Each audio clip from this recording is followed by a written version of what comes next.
ఇలా మాకు ఇబ్బంది జరుగుతూ ఉన్నదని చెప్పేసి ఎవరన్నా పోలీస్ స్టేషన్కి వస్తే ఏ ఎస్ఐని ఏ సిఐ అయినా కానీ కాగితం తీసుకోవాలి. నువ్వు కేసు తర్వాత విషయం నువ్వు తీసుకోకపోగా ఒక ఎమ్మెల్యే మీద ఎవడన్నా కేసు పెట్టడానికి వచ్చేటప్పుడు కూడా కేసు పెట్టి నేను సినిమాలలో కూడా చూడలే, ఏ సినిమాలో కూడా చూడలే. ఎవరైనా ఎస్ఐ లోపలికి రాగానే మాట్లాడతారు, బెదిరిస్తారు. కానీ బయటనే ఇది పూర్తిగా రేవంత్ రెడ్డి డైరెక్షన్లో జరుగుతున్నటువంటి ఒక కుట్ర కేసు. ఒక ఎమ్మెల్యే గారు స్వయంగా పోలీస్ స్టేషన్ వెళ్తే కేసు పెట్టడానికి పోతే ఆయన మీదనే కేసు పెట్టినట్టు ఎవడన్నా సామాన్యుడు వచ్చి ఇవ్వాలని పోలీస్ స్టేషన్కి వచ్చి కేసులు పెట్టే పరిస్థితులు ఉన్నాయా? ఎవడన్నా సామాన్యుడు వచ్చి న్యాయం అడిగే పరిస్థితులు ఉన్నాయా? ఇది ఎక్కడన్నా ఉన్నదా?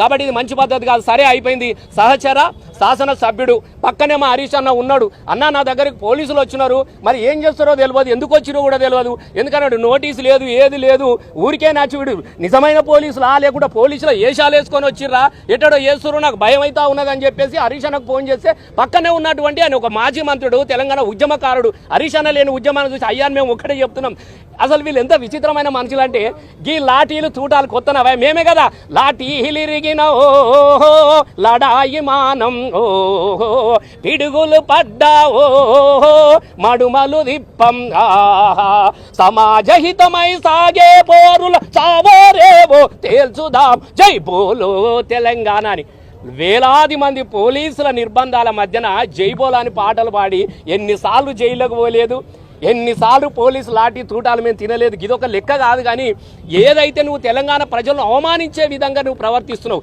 తెలంగాణ ఉద్యమకారులను అవమానించే పరిస్థితి ఇలా ఆ విధంగా ప్రవర్తిస్తున్నాం కాబట్టి చెప్పేసి ఇలా ప్రశ్నిస్తూ ఉన్నటువంటి సందర్భంలో సహచర శాసనసభ్యుడు కదా అని పలకరియడానికి పోతే హరీష్ అన్నను పొద్దుగాల తీసుకొచ్చి లోపల కూర్చున్న పెడతారా? ఇది ఇలా ఏంది? ఇది పెద్ద కథ కాదు. పోలీస్ స్టేషన్లు గీలీ స్టేషన్లు కొత్తేనా? ఈ నాలంటూ కూడా ఉన్నారు, గోజిగం కూడా వేసుకొని మత్తు పోలీస్ స్టేషన్లను కూడా ధూమ్ధాం చేసిన ఎగురిన దుంకడం ఇది మాకు కొత్త కాదు.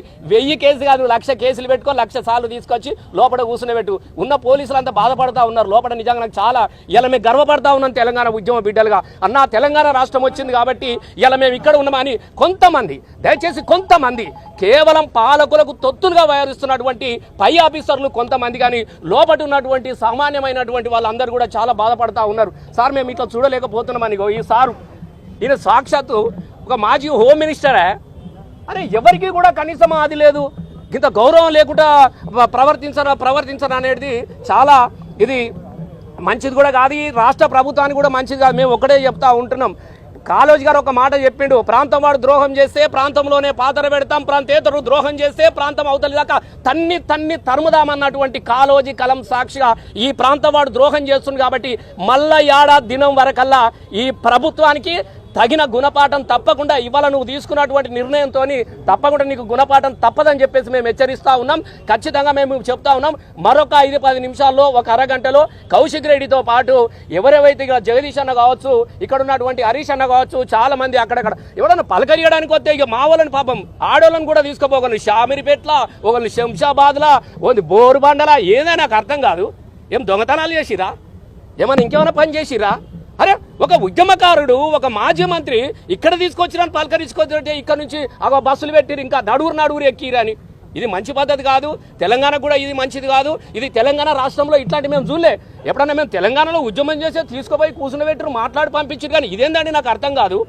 ఇలా మేము ఒక్కటి సూటిగా అడుగుతున్నాం, రేవంత్ రెడ్డి గారు నువ్వు తెలంగాణ ప్రజలు అసహించుకుంటున్నటువంటి ప్రెస్టేజ్ నుంచి నువ్వు బయటపడు. ఫస్ట్ ప్రజల గురించి ఆలోచన మొదలుపెట్టు. కానీ ఈ నిర్బంధాలు చేస్తే నీకు ఇది నువ్వు నిర్బంధించబడతావు ప్రజల చేత. మొన్న చూసినావు కదా లగర్చర్లో ఏమైపోయిందో మీరు చూసినావా? ఒక గిరిజన బిడ్డలు మా భూములు మాకేనని మరలబడ్డ గానమా తిరగబడ్డ రాగమా అన్నటువంటి గద్దరన్న పాటను అందుకొని ఏం జరిగిందో చూస్తూ ఉన్నాం. మన దివాలాస్పూర్లో కూడా ఏం జరుగుతుంది?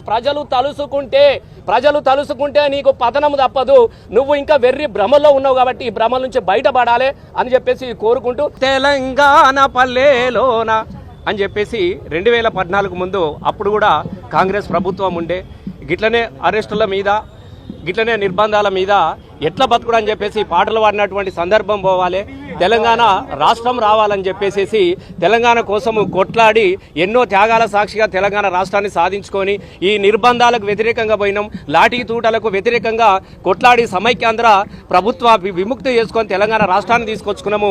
ఇట్లాంటివి ఉండొద్దని చెప్పేసి 10 సంవత్సరాలుగా ఎలాంటి నిర్బంధాలు లేకుండా బతికినటువంటి తెలంగాణ ప్రజలకు ఏ స్వేచ్ఛ కోసమైతే తన ప్రాణాలను పనంగా పెట్టి తెలంగాణ రాష్ట్రాన్ని సాధించుకున్నామో ఇవాళ మళ్ళీ ఆ నిర్బంధాలు చూడడం అనేది చాలా దురదృష్టంగా మేము భావించుకుంటా ఉంటున్నాం. రాజశేఖర రెడ్డి పాలన చూసినాం, చంద్రబాబు నాయుడు పాలన చూసినాం, రోషయ్య పాలన చూసినాం, కిరణ్ కుమార్ రెడ్డి పాలన చూసినాం. కానీ అందరినీ కలిపితే కూడా సరిపోయినటువంటి పాలన ఇలా రేవంత్ రెడ్డి పాలన మనం చూస్తూ ఉన్నాం. నాకు ఒకటి యాదికొస్తా ఉన్నది, ఏ ఒక్కరోజు కూడా ఆయన కంకణం కట్టుకున్నాడు. ఎందుకంటే తెలంగాణ ఉద్యమంలో కూడా ఆయన ఎన్నడూ కూడా జై తెలంగాణ అన్న వ్యక్తి కాదు.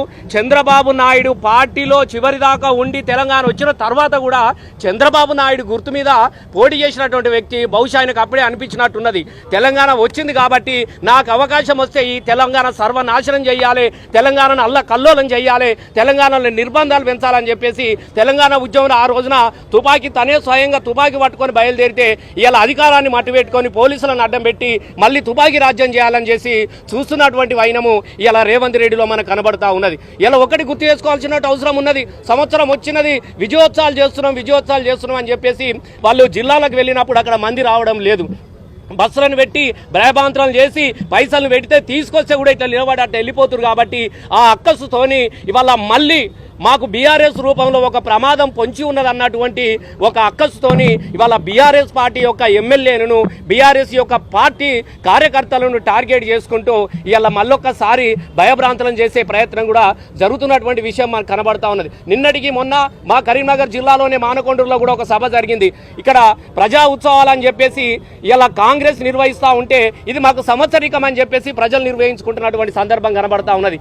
ఇలా అధికార పార్టీ విజయోత్సవాలు అని చెప్తున్నది అనుకుంటారు. కానీ ఇలా ఏ పల్లెకి వెళ్ళినా, ఏ తల్లిని అడిగినా, మీరు ఎక్కడికన్నా దయచేసి పాత్రికేయ మిత్రుల సాక్షిగా చెప్తున్నా మీరు కూడా అడగచ్చు, ఇది మాకు సంవత్సరికము, మాకు ఇది ఏడాది దినము, ఈ పీడ ఎప్పుడు విరగడవుతుందో అని చెప్పేసి ఇలా ప్రజలు ఎదురు చూస్తున్నటువంటి సందర్భంలో ఇలా గతంలో వాళ్ళు ఇప్పుడు సుమారుగా ఒక 5 రోజుల నుంచి 6 రోజుల నుంచి ఈ ఉత్సవాలు జరుపుతా ఉన్నారు.